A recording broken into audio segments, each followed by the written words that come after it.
আসসালামু আলাইকুম and very good evening. যুক্তরাজ্য সহ পৃথিবীর যে যেখানে বসে এনটিভি ইউরোপের রেগুলার প্রোগ্রাম কমিউনিটি ম্যাটার্স দেখছেন, আপনাদের সবাইকে শুভেচ্ছা সহ স্বাগতম। বরাবরের মতো আজকেও আপনাদের সাথে আছি আমি ডক্টর আদনান পাভেল। আমরা আজকে কথা বলবো, আমরা জানি যে বাংলাদেশে গত বছর জুলাই অগস্টে একটা বিপ্লব হয়ে গিয়েছে, যা আমরা বলি বাংলাদেশ ভার্সন 2। এই বাংলাদেশ ভার্সন 2তে আমাদের অনেক এক্সপেকটেশন আছে। আমরা জানি ইন্টারিম গভর্নমেন্ট অনেক কিছু এর মাঝে অ্যাচিভও করেছে এবং নিয়ার ফিউচার পলিটিক্যাল গভর্নমেন্ট হয়তোবা ওনাদের যেসব রিফর্ম ওনারা চিন্তাভাবনা করছে বা অলরেডি বিভিন্ন সেক্টরের রিফর্ম কিছুটা এসেছে, ওনারা হয়তোবা এই মোমেন্টামকে ওনারা ফলো করতে পারবে। এর মাঝেও অনেক ক্রিটিসিজম আছে, অনেক কনস্ট্রাকটিভ ক্রিটিসিজম আছে।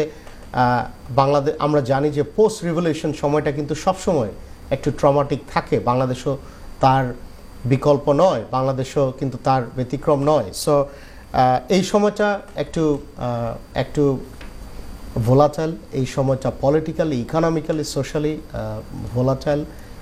হাউএভার অনেক সম্ভাবনাও আছে, আবার অনেক চ্যালেঞ্জও আছে। তো এই গত এক বছরে আমরা কি অ্যাচিভ করেছি এবং আমরা আরও কি অ্যাচিভ করতে পারতাম তা নিয়ে আজকে আমরা কথা বলবো। আমাদের এক্সপেকটেশন এবং আমাদের এই অ্যাচিভমেন্ট এই গুরুত্বপূর্ণ টপিকে, এবং এই গুরুত্বপূর্ণ টপিকে কথা বলার জন্য আমার সাথে আজকে দুজন সম্মানিত অতিথি জয়েন করেছেন। আমাদের সাথে এনটিভি লন্ডন স্টুডিওতে সশরীরে উপস্থিত আছেন CEO of travel link world wide জনাব সামি সানাউল্লাহ ভাই, আপনাকে অনেক অনেক ধন্যবাদ আজকে আমাদের সাথে জয়েন করার জন্য। ধন্যবাদ, আসসালামু আলাইকুম। Thank you very much. আমার সাথে বাংলাদেশ থেকে, ঢাকা থেকে জয়েন করেছে professor A K M Mazharul ইসলাম।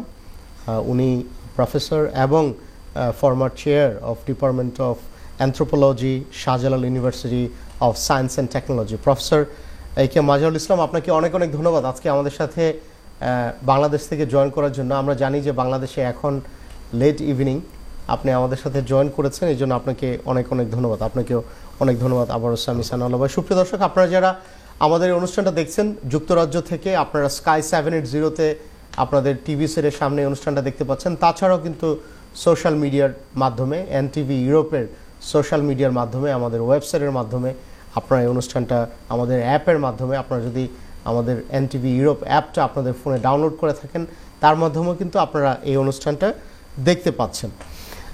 বাংলাদেশ, আমি বলছিলাম আমার যে বাংলাদেশের গত বছর জুলাই অগাস্টে একটা বিপ্লব হয়ে গেল এবং এই বিপ্লব পরবর্তী সময়টা চ্যালেঞ্জ আছে, অনেক আমাদের এক্সপেকটেশনও আছে। আমরা কি অ্যাচিভ করেছি, কি অ্যাচিভ করতে পারতাম, ভবিষ্যতে আমরা আরও কি অ্যাচিভ করতে পারি, তা নিয়েই আজকে আমাদের কনভারসেশন। আমি প্রথমেই জনাব সামি সানাউল্লাহ, আমি আপনার কাছে আসব। আপনি একজন বিজনেস এন্টারপ্রেনার এবং আপনি বিভিন্ন সামাজিক সংগঠনের সাথে সম্পৃক্ত আছেন। আপনি যদি বলেন যে আমরা যখন গত বছর, আপনার মনে আছে যে আমরা একটা টক শো করেছিলাম যে আমাদের কি এক্সপেকটেশন, এবং আপনি you are very kind to join that talk show, এবং আপনি আপনার অনেক এক্সপেকটেশনের কথা বলেছিলেন এবং অন্যান্য প্যানেলিস্ট যারা ছিল তারাও অনেকে ওনাদের এক্সপেকটেশনের কথা বলছিল। তো আপনি এখন এক বছর তো হয়ে গেল, how optimistic you are you cautiously optimistic or are you pessimistic at this moment? আপনার কাছে ওভারঅল আপনার কাছে কি মনে হচ্ছে যে গত এক বছরে আমরা কতটুকু অ্যাচিভ করতে পেরেছি বা কি করতে পারতাম? ধন্যবাদ। আমি গত বছরের সেই দৃশ্যগুলি দেখলে এখনও কিন্তু গায়ের লোম দাঁড়িয়ে যায়। এখনও কিন্তু সেই রক্তাক্ত রাস্তাগুলি, রক্তাক্ত ছাত্রগুলি, এটা দেখলে কিন্তু আসলে আমার কাছে অনেক কষ্ট লাগে যে আমরা কি চেয়েছিলাম, আমরা কি পেয়েছি এবং কি পাবো। আমি পেসিমিস্টিক বলবো না, আমি optimistic, but cautiously optimistic, because you have to have hope, that's very important. এবং এর পাশাপাশি আমি মনে করি যে এর পিছনে অনেকগুলো যেটা অ্যাচিভ হয়েছে সেটাও কিন্তু পজিটিভ সাইড, যে অনেকের সহযোগিতায়, আর যেগুলো হয়নি সেগুলোর ব্যাপারে একটু সময় লাগবে বলতে। ধন্যবাদ, অনেক ধন্যবাদ। আমরা আজানের বিরতিতে যাওয়ার আগে আমি প্রফেসর এ কে মাজহারুল ইসলাম সাহেবের কমেন্ট নিয়ে নেব। Professor A K Mazharul Islam, আপনি কি অপটিমিস্টিক,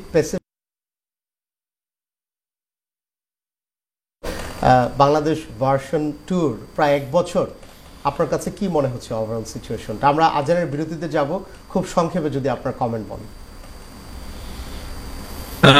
অনেক ধন্যবাদ আদান পাভেল। আমি খুব ভালো শুনতে পাচ্ছি না, ফর সাম রিজন একটু ইকো হচ্ছে ইত্যাদি। কিন্তু আমি আমি এটাই বুঝেছি যে আপনি জিজ্ঞেস করেছেন যে গত 1 বছরে আমাদের কি হয়েছে, মানে এই 1 বছর পরে আমরা কিরকম দেখছি। জি, am I correct? Yes, absolutely, জি। তো এখন যেটা হয়েছে যে আমাদের তো অনেক প্রত্যাশা আর পারদ অনেক ঊর্ধ্ব গতিতে ছিল, এবং সেইটা আস্তে আস্তে বিভিন্ন সময়ে বিভিন্ন পর্যায়ে এসেছে এই প্রত্যাশার পারদটা। কিন্তু বটম লাইনটা হচ্ছে যে দিনের শেষে আমাদের কিছু মৌলিক প্রত্যাশা ছিল, জি, যেই প্রত্যাশাগুলি এর ব্যাপারেও দেখা যাচ্ছে অনেক কম্প্রোমাইজ করতে হচ্ছে। মানে মানুষের যে গণমানুষের যে প্রত্যাশা, জি, সেইটা পুরোপুরি এই 1 বছরে অর্জিত হয় নাই, ফ্র্যাঙ্কলি বললে। এবং কিন্তু কিন্তু কিছু কিছু জিনিস অবশ্যই অর্জিত হয়েছে। আমাদের যে প্রথম মনে হয়েছিল, যেরকম একটা ধারণা পেয়েছিলাম যে আমাদের ফাইন্যান্সিয়াল সেক্টরটা আমরা কিছুতেই একেবারে ঠিক করতে পারবো না, কারণ যেরকম একটা আপনারা দেখেছেন যে সাইফোনিং হয়েছে আমাদের মানে ব্যাংকের রিজার্ভ এবং অন্যান্য সমস্ত কিছু, এবং 1000 কোটি টাকা যেরকম সাইফুন্ড হয়ে গেছে, তখন মনে হয়েছিল যে অনেকগুলি ব্যাংক বন্ধ করে দিতে হবে, অনেক সমস্যা হবে। কিন্তু আমরা দেখেছি যে সেইটা হয় নাই। সরকার কিন্তু সেটা সামাল দিয়েছে এবং ধৈর্যের সাথে। Thank you professor A K Mazharul Islam, আপনাকে অনেক ধন্যবাদ আপনার কমেন্টের জন্য। আমরা বিস্তারিত আরও শুনবো আপনার কাছে।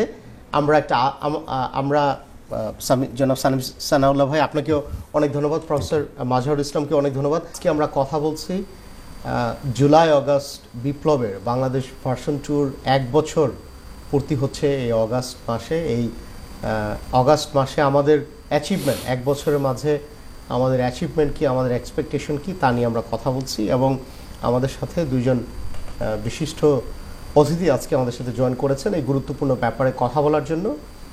স্টুডিওতে এনটিভি ইউরোপের লন্ডন স্টুডিওতে সশরীরে উপস্থিত আছেন জনাব সামি সানাউল্লাহ, বিজনেস এন্টারপ্রেনার, এবং আমাদের সাথে বাংলাদেশ থেকে অনলাইনে জয়েন করেছেন professor A K M Mazharul Islam, professor of anthropology, Shahjalal university of science and technology, এবং উনি former chair of anthropology department of Shahjalal university of science and technology. আপনাদের দুজনকে আবারও ধন্যবাদ। সুপ্রিয় দর্শক, আমরা আজানের বিরতিতে ছিলাম। আজানের বিরতির পর আমরা আমাদের অতিথিদের সাথে কথা বলছি। আপনাদের যদি কোনো প্রশ্ন থাকে, অভিমত থাকে, আপনারা আমাদের সাথে আমাদেরকে জানাবেন। আমাদের স্ক্রিনে যে ফোন নাম্বার আছে তাতে আপনারা কল করতে পারবেন, বা সোশ্যাল মিডিয়ার মাধ্যমে কমেন্ট করলে আমরা আমাদের লিমিটেড টাইমের মাঝে চেষ্টা করব আপনাদের টপিকের মাঝে যদি আপনাদের প্রশ্ন থাকে তাহলে আমরা চেষ্টা করব সেগুলো উত্তর দেওয়ার জন্য।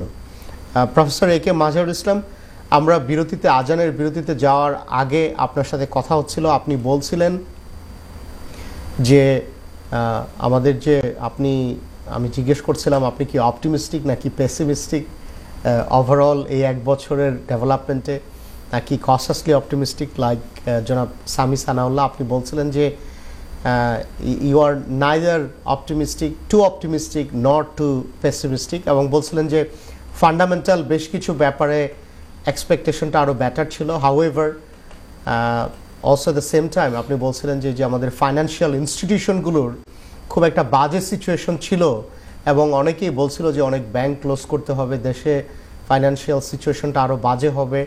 সেটা হয়নি, এবং ইন্টারিম গভর্নমেন্ট কিন্তু সেই ক্ষেত্রে একটা বড় ধরনের ক্রেডিট আমরা দিতে পারি, ওনারা যে একটা রেজিলিয়েন্স দেখিয়েছে। Professor A K Mazharul Islam, আপনি যদি এই ব্যাপারে আপনার কমেন্ট আমাদের দর্শকদের উদ্দেশ্যে কন্টিনিউ করতেন।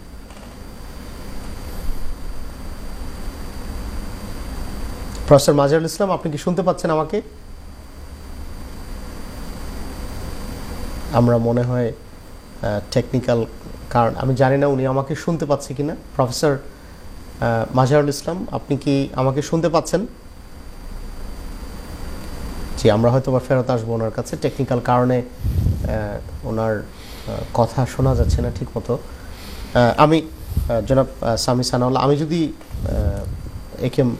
প্রফেসর এ কে মাজহারুল ইসলাম যে পয়েন্টটা উনি বলেছে যে আমাদের ফাইন্যান্সিয়াল ইনস্টিটিউশনগুলোর অবস্থা কিন্তু খুবই বাজে ছিল এবং অনেকেই কিন্তু ধারণা করছিল যে এই সেক্টরটাতে একটা বড় ধরনের প্রভাব আসতে পারে, যেটা কিনা বাংলাদেশের অর্থনৈতিক অ্যাচিভমেন্টগুলোকে প্লাসে না যে মাইনাসে চলে যেতে পারে, কিন্তু সেটা কিন্তু ভালো মতন ট্যাকেল দিতে পেরেছে বলেই উনি কমেন্ট করছিল। আপনি কি মনে করেন এই ব্যাপারে? আমি সহমত। আমি মনে করি অ্যাকচুয়ালি এই প্রথম ব্যাপার হচ্ছে কি যে তথ্যটি কিন্তু আগে গোপনীয় থাকতো। এই গত 15 বছর আপনি বলেন হয়তো যে কোনো কারণে, রাজনৈতিক কারণে হোক, কিন্তু তথ্যগুলি যে আমাদের দেশে, যেমন আপনারা জানেন যে হলমার্কে সে কেলেঙ্কারি হয়েছে, আরও বেশ কয়েকটা ধস হয়েছে, এই শেয়ার মার্কেটের ব্যাপারগুলি জানেন। সো আমার মনে হয় অনেক কিছুকে কিন্তু একটা চাপা দেওয়া হতো, জনগণ কিন্তু জানতে পারতো না। কিন্তু এইটা এই নতুন যে অন্তর্বর্তী সরকার আসার পরে যে এই তথ্যগুলি জানা গিয়েছে সবার কাছে, সেটাতে কিন্তু একটা হাহাকার সৃষ্টি হয়েছে। এবং আমি সত্যিকারে ক্রেডিট দিব ট্রান্সপারেন্সি, ক্ল্যারিটি যেটা এসেছে, তো সেইটাতে আমি মনে করি যে present government despite the obstacles they have tackled it very well. আমি বলবো hats off that they have done it in such a situation. কারণ এইখানে একটা জিনিস যেটা I think we need to come back to the fundamentals first of all, যে fundamentals যে আমাদের জনগণ আমরা সবাই কি চাই। কারণ এইখানে কিন্তু একটা দুই মত তিন মত কিন্তু হয়ে যায়, যেটা দেখা যায় যে আমরা after so much bloodshed, after so much brutality, we have people, আমাদের বাংলাদেশি যারা আছেন, they have the nerve to say আগে ভালো ছিল। আই আস্ক ইউ রেসপেক্টফুলি, আগে কিভাবে ভালো ছিল? Because your interest were served, is that why it was ভালো ছিল? Because you were able to get what you wanted, that is why ভালো ছিল। সো আমি বলবো যে এখানে কিন্তু আমাদের ফার্স্ট অফ অল, আমি যে কথাটা বলি, আপনি জানেন, দর্শকরা জানেন, আমি কিন্তু কোনো দল করিনি, করব না। আমি নিরপেক্ষ, আমি বলতেই পারি। আমি সেখানে আমার কোনো মাইলেজ পাচ্ছি না কোনো কিছু বলার জন্য, কারো পক্ষে বা বিপক্ষে বলতে আমার কোনো মাইলেজ প্রয়োজন নেই। সো আমি এই কথাটাই বলি যে দেখেন, একটা ঘরের মধ্যে, বাসার মধ্যে কিন্তু সবাই কিন্তু একমত হয় না, কাজে একটা দেশ মানে একমত হওয়া তো কঠিন। বাট আমাদের what is the ultimate goal? We want to save Bangladesh. বাংলাদেশে আমাদের জনগণ, আপনি গ্রাসরুটস থেকে শুরু করেন, যারা আছেন ওনারা কি সম্পূর্ণ মানে শান্তিপূর্ণভাবে 2 বেলা খেতে পারছেন? ওনারা কি নিরাপত্তা পাচ্ছেন? ওনাদের কি ভবিষ্যৎ আছে? ওনাদের সন্তানদের কি শিক্ষার জন্য কোনো ব্যবস্থা হচ্ছে? এই বেসিক্সগুলো যদি আপনি আসেন, তাহলে আপনি কিন্তু বুঝতে পারবেন যে আমাদের are we heading in the right direction? আপনি আদার প্রজেক্টের কথা বলতে পারেন, হ্যাঁ ডেভেলপমেন্ট হয়েছে, আমি সেটাকে মানে ডাউনপ্লে করব না, কিন্তু development was carried out at the expense of the public funds. It was no party's personal funds, and that was public revenue which the government is paying for, loaned money which is being repaid. So আমি বলবো that yes, every government যখন যারা থাকবেন, they have a duty to deliver what is necessary for the growth of a nation, and that delivery should not be confined to only their own party peers. But যেটা আমরা অতীতেও দেখেছি, আমি কোনো দলের কথা বলছি না, বাট বিভিন্ন দলে কিন্তু একই ধরনের আচরণ করে থাকে।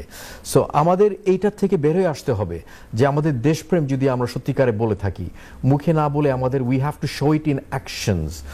সো আমাদের যেই প্রধান যে বিষয়গুলো হচ্ছে যে ফার্স্ট অফ অল আমাদের we have to B United, দল মত সব বাদ দিয়ে আমাদের দেশটাকে বাঁচানো, দেশটা যাতে উন্নতি হতে পারে। শুধু আমি না, আমার আশেপাশের এলাকায় যারা আছেন, আমাদের যে পাড়ায় রিক্সাওয়ালা আছেন, যে দারোয়ান আছেন, যারা সবাই আছেন, যারা মধ্যবিত্ত পরিবার আছেন, সবাইকে নিয়ে আমাদের দেখতে হবে যে we should be serving the interests of everybody. So আমি বলবো এই সরকার, they are doing extremely well despite the obstacles, despite the people who are trying to hijack the progress.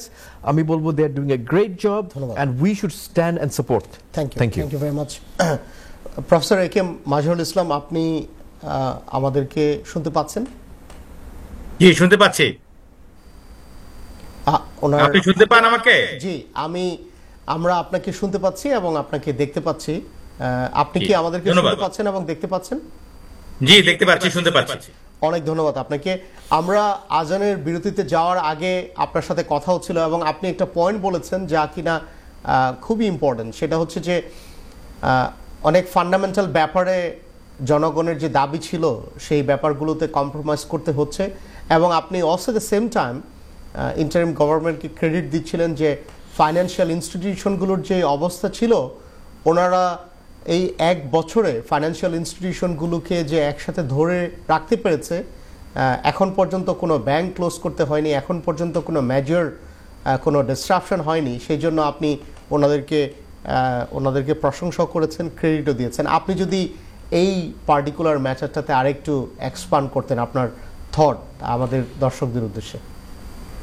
জি জি, অনেক ধন্যবাদ। হ্যাভিং সেইং দ্যাট, যে ফাইন্যান্সিয়াল সেক্টরের ডিসিপ্লিনটা একদম ভেঙে পড়েনি, ওনারা একটা নাগাল ধরতে পেরেছেন, কিন্তু সেটা একটা মাত্র ফ্যাক্টর। কিন্তু এখানে আরো অনেকগুলি মৌলিক একটা প্রত্যাশা মানুষের ছিল। একটা প্রধান প্রত্যাশা ছিল যে আইন শৃঙ্খলার একটা উন্নতি হবে এবং মানুষ আগের থেকেও অনেক স্বাধীনভাবে তার নিজের কাজকর্ম করতে পারবে, মতামত প্রকাশ করতে পারবে, তাদের দৈনন্দিন জীবনযাত্রার মধ্যে যে একটা নাগরিক হিসাবে যে একটা ছন্দ থাকে সেটা তাদের বিদ্যমান থাকবে। কিন্তু এই যে একটা মবক্রেসি শুরু হয়ে গেল পুরা সময়টা ধরে গত একটা বছরে, সেইখানে মানুষ কিন্তু অনেক অসহায় বোধ করেছে। মানুষের দেখেন বিভিন্ন শিক্ষা প্রতিষ্ঠানে, বিভিন্ন অর্থনৈতিক প্রতিষ্ঠানে, বিভিন্ন সামাজিক প্রতিষ্ঠানে মানুষ কিন্তু অনেক নিরাপত্তাহীনতায় ভুগেছে। এবং এই যে একটা মবক্রেসি, যেটাকে আমরা বলছি এখন নতুন টার্ম, যেটা বাংলাদেশের সমস্ত জনগণ এখন শিখছে, যে কোনো কিছু একটা হলেই পরে একটা মব তৈরি করে সেখানে একটা একেবারে on the spot, on the street একটা বিচার, মানে যেই মবের পক্ষে। মাজহারুল ইসলাম, এটা এই সিচুয়েশনটা কি এখন গভর্নমেন্টের তো আস্তে আস্তে চেষ্টা করছে সেটা কন্ট্রোল করার জন্য, ওনারা কি কন্ট্রোল করতে পারছে না? আপনি তাই কি বলছেন? না, সেটা একটু কমেছে বটে, সেটা একটু কমেছে, কিন্তু ধরেন সেইটা যে এতটা বিরাট ভাবে এই দেশে দেখা দিবে সেটা কে জানতো আর কি। মানে আপনি ধরেন একটা দেশ এত প্রত্যাশা নিয়ে, এত রক্তের বিনিময়ে, এত স্যাক্রিফাইসের বিনিময়ে। ধন্যবাদ। আজকে আমরা কথা বলছি বাংলাদেশ ভার্সন 2, আমাদের অ্যাচিভমেন্ট এবং আমাদের এক্সপেকটেশন। এবং এই টপিকে কথা বলার জন্য আমার সাথে দুজন সম্মানিত অতিথি আজকে জয়েন করেছেন। আপনারা যারা বিরতির পর আমাদের সাথে যোগদান করেছেন, দর্শক আপনাদের উদ্দেশ্যে আবারও আমি পরিচয় করে দিব। আমার সাথে এনটিভি ইউরোপের লন্ডন স্টুডিওতে সরাসরি উপস্থিত আছেন CEO of travel link world wide জনাব সামি সানাউল্লাহ, এবং আমার সাথে বাংলাদেশ থেকে অনলাইনে জয়েন করেছেন professor AKM Mazharul Islam, professor of anthropology and former chair of Department of Anthropology, Shahjalal university of science and technology. আপনাদের দুজনকে অনেক অনেক ধন্যবাদ। প্রফেসর একেএম মাজহারুল ইসলাম, আমরা বিরতিতে যাওয়ার আগে আপনি বলছিলেন যে ল অ্যান্ড অর্ডার সিচুয়েশনটা ডিটোরিয়েট করেছিল, এখন কিছুটা হয়তো বা কন্ট্রোলে এসেছে। হাউএভার এটা নিয়ে জনগণের একটা বড় ধরনের কনসার্ন এখনও রয়ে গিয়েছে। এই যে মব জাস্টিস, কিছু হলেই লোকজন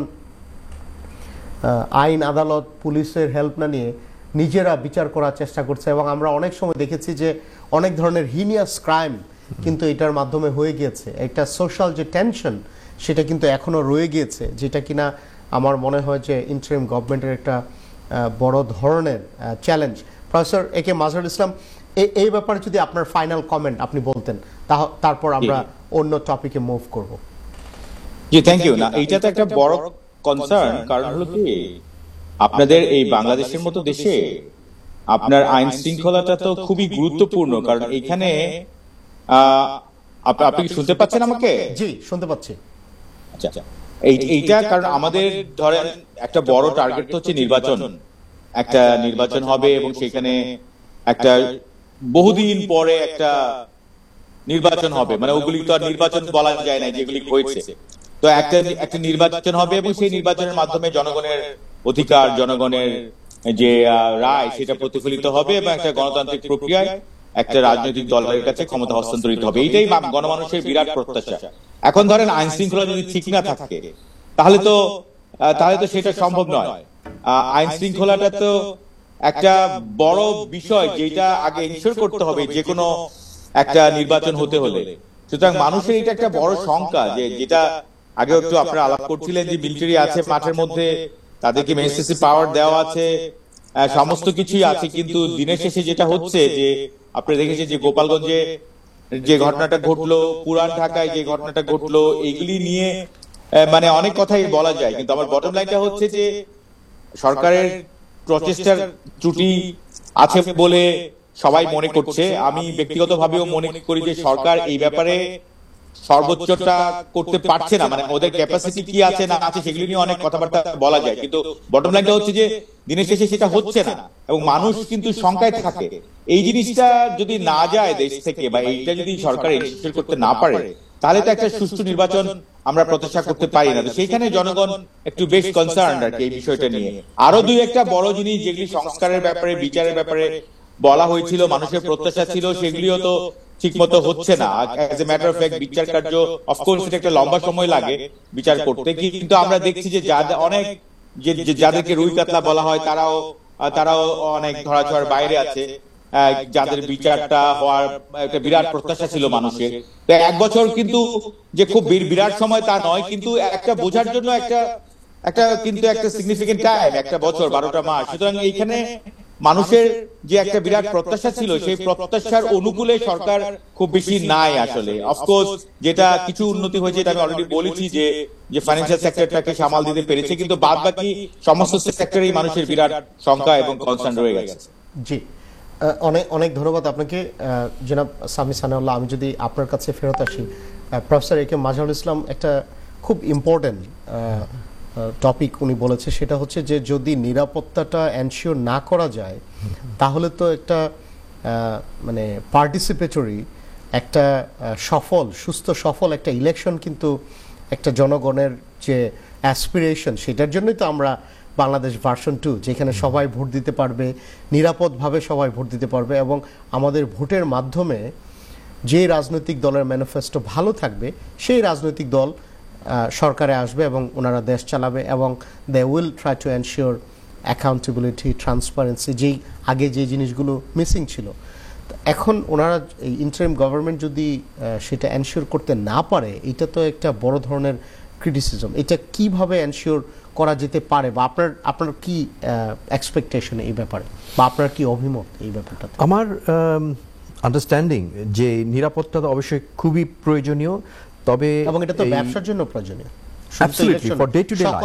এবং নিরাপত্তার কারণটা সেটা আমরা জানি যে এটা ব্রেকডাউনটা, যে যারা আছেন যে 17 years of rule এর মধ্যে যারা অ্যাপয়েন্টেড হয়েছেন, ওনারা they want to prove that the current government is incapable of running the nation. So that is of course is a point to be noted. Government জি, যারা মানে গভর্নমেন্টের বিভিন্ন এজেন্ডাতে, যেটা which is supported by mass people, যারা এই অবস্টেকলগুলো দেওয়ার চেষ্টা করছে বা কোনোভাবে বাধা বিপত্তি দেওয়ার চেষ্টা করছে, তাদেরকে গভর্নমেন্ট তাদের বিরুদ্ধে কেন আপনার এক্সাম্পলারি পানিশমেন্ট নিয়ে আসে না কেন? এটা তো তাহলে তো অন্যরা শিখতে পায়। আদারওয়াইজ তো অ্যাজ এ নেশন আমরা কিভাবে সামনে আগাবো? ইউ আর রাইট, আপনার অবজারভেশন অ্যাবসলিউটলি রাইট। কারণ আমরা জানি বাংলাদেশে বিগত সময়টা সকল সময় যেই সরকার থাকে তাদের লোকজনদেরকে তারা বিভিন্ন ইম্পর্টেন্ট পজিশনে বসানোর চেষ্টা করে, এটা শুরু থেকে শেষ পর্যন্ত আমাদের গভর্নমেন্ট ইনস্টিটিউশনগুলোতে, which is very unfortunate, very unfair. এবং এটা তখন মেধার তো মূল্য থাকে না, রেদার লয়ালিটি, পার্টি লয়ালিটির মূল্য, এবং এটা জাতি হিসেবে আমাদের জন্য একটা বড় ধরনের নেগেটিভ সাইড আমি বলবো। তো government, interim government which is supported by people, I would say till today, কেন তারা তাদেরকে যে দৃষ্টান্তমূলক শাস্তি কেন দিচ্ছে না, যে তুমি আমাদের you are a public servant, you should support the day of the, মানে ওই লোকজনদেরকে তুমি সার্ভ করো, তুমি সেটা করছো না, তাহলে কেন দিচ্ছে না? কেন করছে না বলে আমার মনে হয় না, কারণ আমরা যদি দেখি যে large number of forces have been suspended or have been terminated, এটা আমরা জানি। এখন আমাদের একটা যে অপটিমাম লেভেলের জন্য আমাদের যে রিক্রুটমেন্ট প্রসেস, সেই গ্যাপগুলোকে পূরণ করার জন্য, is it fast enough? Is it sufficient? Of course. Is the training up to the mark within that short time frame? কারণ এটা আপনি চাইলেই মনে করেন যে আপনি you cannot overnight change করতে পারবেন না। এটা একটা প্রসেসের ব্যাপার। আপনি সিভিল অ্যাডমিনিস্ট্রেশন, আপনি বলেন যে, আর আমরা বলছি মেধার জন্য গুরুত্ব দেওয়া। হঠাৎ করে যদি কাউকে আপনার ডেফিনেটলি হঠাৎ করে কাউকে যদি রিক্রুট করে এবং আপনি প্রপার প্রসেস যদি ফলো না করা হয়, রিগুলার, again you will have the same, you will create the same problem, right? You might recruit somebody, পরে দেখা যাচ্ছে যে সেই পারসন হয়তো আপনার একটা ব্যাকগ্রাউন্ড থেকে এসেছে, যেটা ক্রিমিনাল ব্যাকগ্রাউন্ড থেকে, সেটাও একটা ভয় থাকতে পারে। সো আই থিংক আমাদের যে we are trying to do too many things too fast, so we have to slow down a bit. আমাদের expectations টা আমাদের জনগণ, I আপনাকে know যদি বলা হয় যে তিনটা, আপনি একজন প্রবাসী বাংলাদেশী হিসেবে একজন অ্যাজ এ প্যাট্রিয়ট, এবং আপনি you are senior business entrepreneur, বিভিন্ন সামাজিক সংগঠনের সাথে সম্পৃক্ত আছেন, বাংলাদেশে আপনার রেগুলার যাওয়া হয়, আপনার কাছে যদি জানতে চাওয়া হয় যে তিনটা আপনি বড় এক্সপেকটেশনের কথা বলেন যেটা কিনা লং টার্ম, যেটার ইম্প্যাক্ট থাকবে, 100-200 চেঞ্জ তো সম্ভব না, ইন্টারিম গভর্নমেন্ট তো 12 মাস, এটা খুব সংক্ষিপ্ত সময়, রাইট? এর মাঝে বিভিন্ন ধরনের কেওয়াস, কনফ্লিক্ট তো আছেই, রাইট? আগের যে একটা শক্তি, তারা তো বিভিন্ন জায়গায় আছে। তা আপনার কাছে যদি তিনটা জিনিস জানতে চাওয়া হয় যে এই তিনটা জিনিসে বড় ধরনের চেঞ্জ আসলে দেশের ওভারঅল একটা লং টার্ম ইম্প্যাক্ট থাকবে পজিটিভ, আপনি যদি বলতেন। আমি ভেরি ব্রিফলি যদি বলি তাহলে বলবো ফার্স্ট সিকিউরিটি, সাস্টেইনেবিলিটি, জি, অ্যান্ড স্টেবিলিটি। জি জি, এই তিনটা জিনিস আমি বলবো যে 3S, that they have to be, they are crucial as a part. এটা থাকলেই আপনার বাকি সবকিছু কিন্তু চলে আসে ইন স্পেস।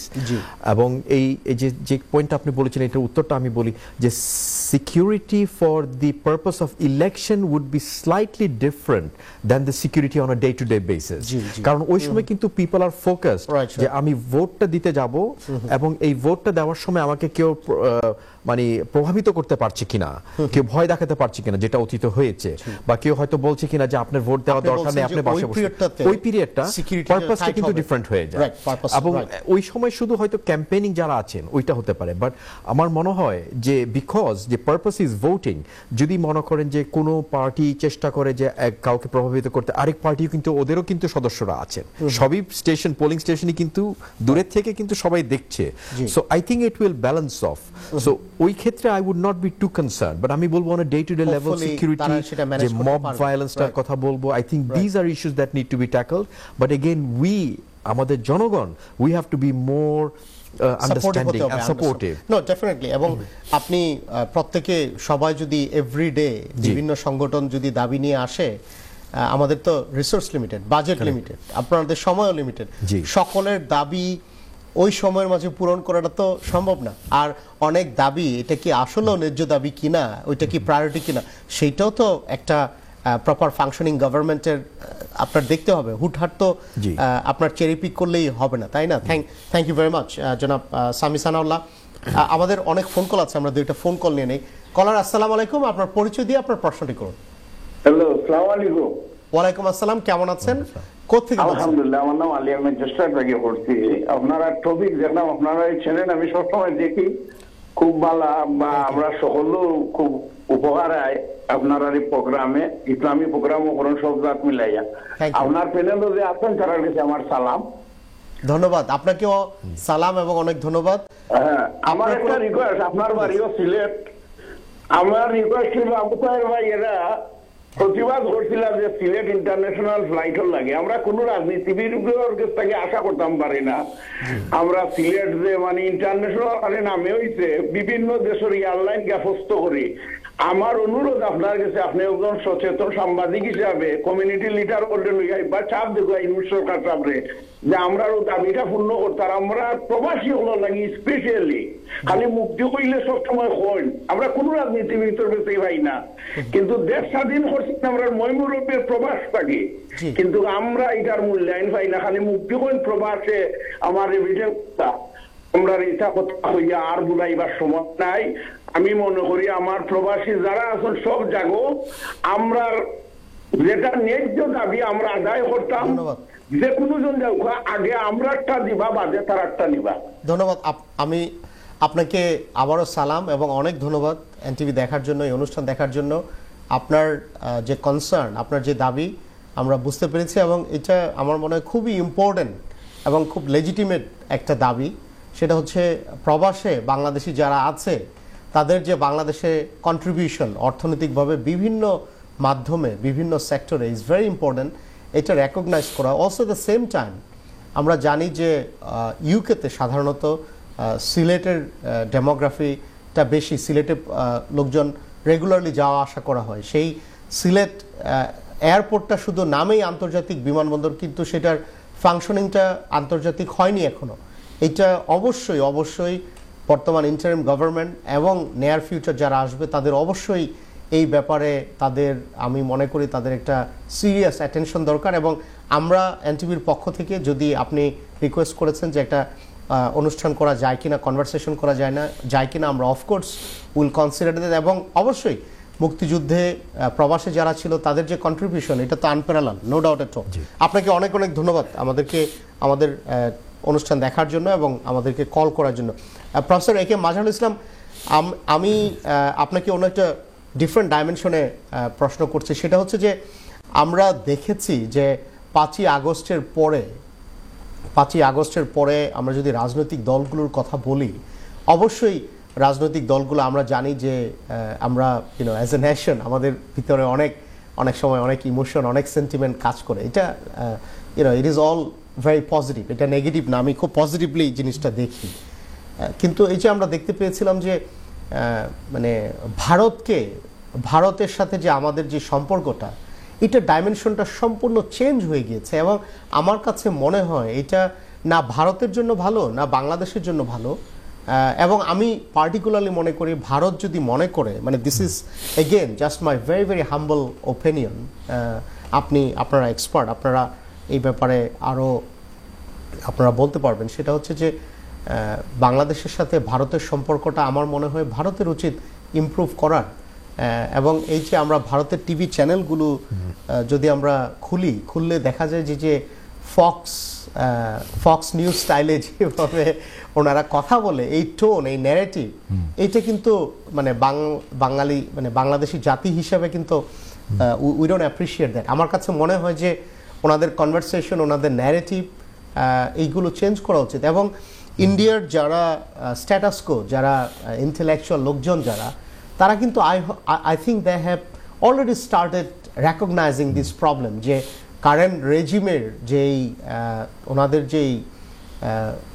ওনারা যেইভাবে সোশ্যাল মিডিয়ার মাধ্যমে হোক বা টিভি চ্যানেলগুলোর মাধ্যমে হোক, ওনারা যেইভাবে ন্যারেটিভটা ওনারা এক্সপান্ড করার চেষ্টা করছে বা সম্পর্কের ডাইমেনশনটা যেভাবে চেঞ্জ হয়ে গেছে, সেটা আসলে কোনো দেশের জন্যই পজিটিভ না। Professor A K Mazharul Islam, আপনি এই ব্যাপারে কি মনে করেন, আপনার কি কমেন্ট সেই ব্যাপারে? Thank you. এটা তো সবসময় একটা গুরুত্বপূর্ণ বিষয় ইন্ডিয়ার সাথে বাংলাদেশের সম্পর্ক, কারণ এই দুইটা প্রতিবেশী দেশ হিস্টোরিক্যালি আপনার এই যে এমন একটা, আপনি যদি বাংলাদেশের ইন্ডিয়ার বাউন্ডারিটা দেখেন আর কি, সেখানে তো বঙ্গোপসাগর ছাড়া চারদিক থেকেই ইন্ডিয়া, ফলে জিওগ্রাফিক্যাল কারণেও সেটা খুব গুরুত্বপূর্ণ। সব প্রতিবেশী দেশের ক্ষেত্রে যে সেটা সত্যি তা নয়, কিন্তু বাংলাদেশ ভারতের ক্ষেত্রে সেটি খুবই সত্যি যে আমরা খুবই একটা মানে টেরিটোরিয়াল এক ধরনের লিগেসি আমরা বহন করি, এবং অ্যাজ ইউ নো যে we have been the same country much before.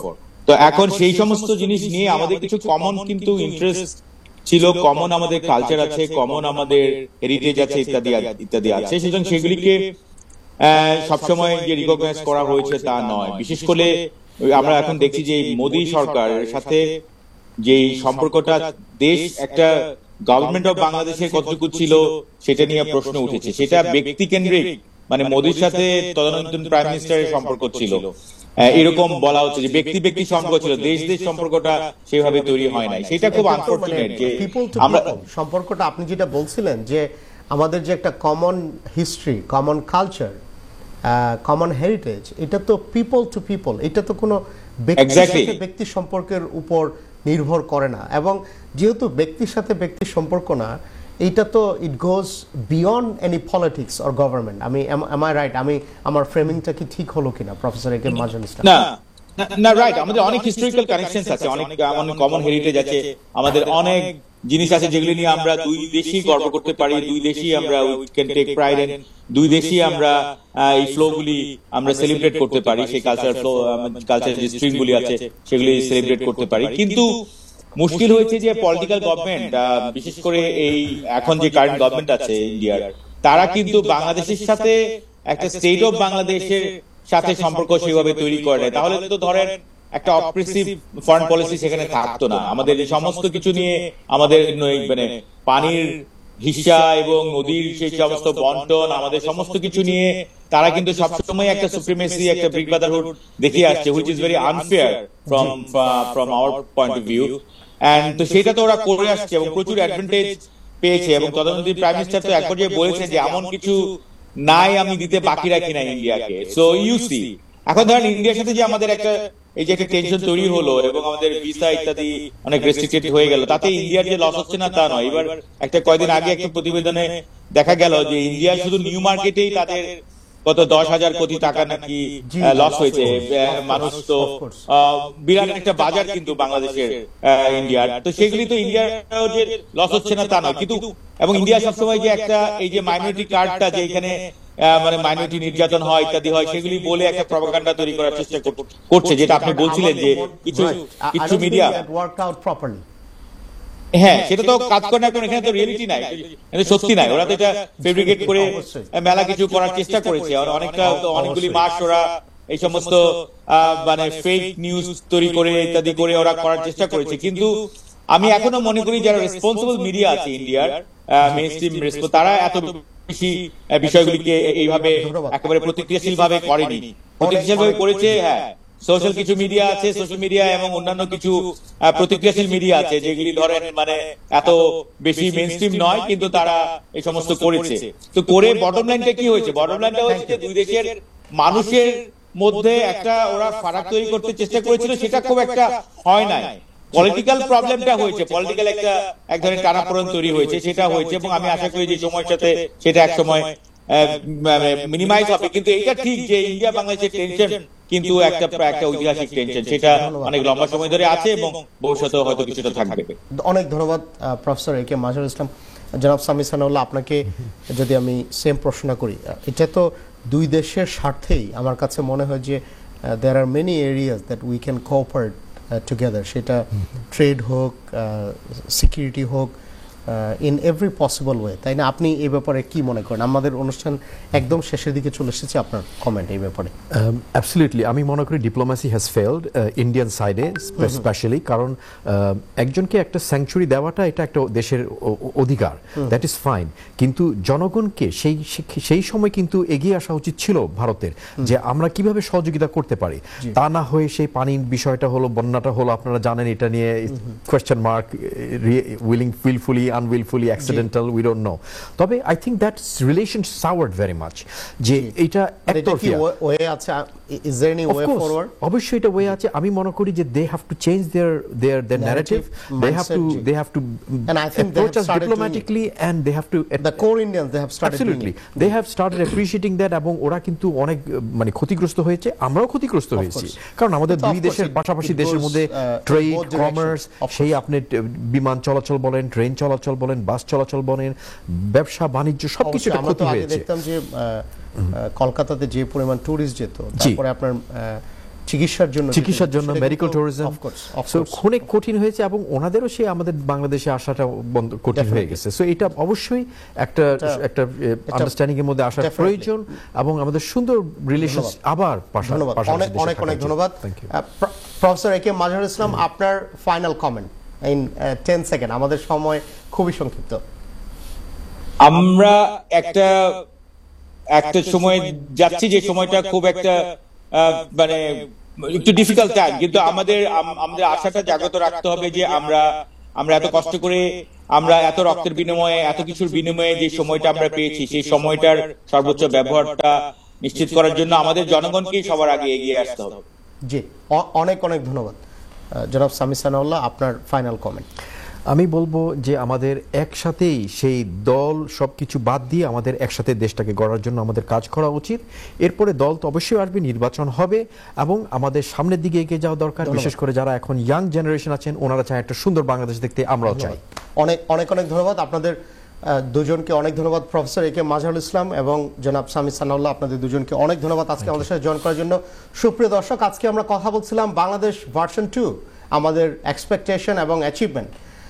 ওনারা দুজন সম্মানিত অতিথি ওনাদের ফাইনাল কমেন্টে বলেছে যে দলমত নির্বিশেষে আমাদের সকলকে এক হয়ে আমাদের সামনে এগিয়ে যেতে হবে, এবং আমরা যে আমাদের দেশের তরুণরা যে স্যাক্রিফাইস করেছে বিভিন্ন সেক্টরে, যে যারা স্যাক্রিফাইস করেছে, যাদের কারণে আমরা আজকে এখানে আসতে পেরেছি, তাদের স্যাক্রিফাইসটা যেন আমরা ধরে রাখতে পারি, সকলে যেন দেশ গড়ার কাজে দেশ গড়ার